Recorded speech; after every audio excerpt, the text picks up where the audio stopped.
फूल भाई ये जाते श्रृंगार का प्यास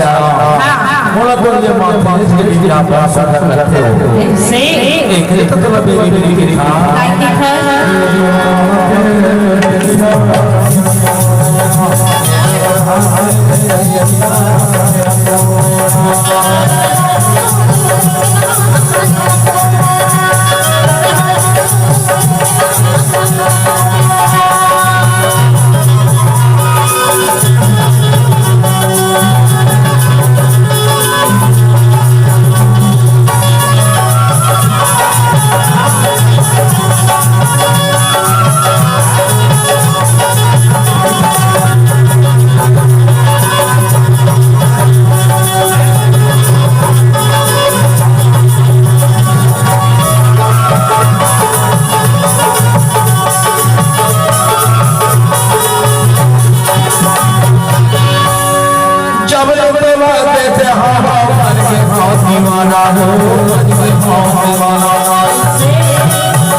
जत्ता श्रृंगार गाल हरे एक कल्पनिया ना हाल ले इला इला तो साथ में ले रहे हैं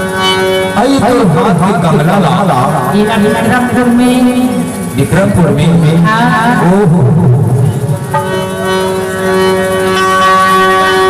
आई तो गला के हाथ ला इला इला तो डिंडोरी में ले रहे हैं ओहो डिंडोरी में ले रहे हैं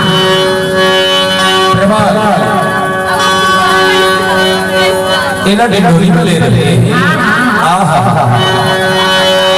लेकिन जत्ता श्रृंगार का क्या है सब सुरभि धर्मार्थ के बीच हमारा पड़ से एक वक्त में हमें नहीं देखा ये धर्मार्थ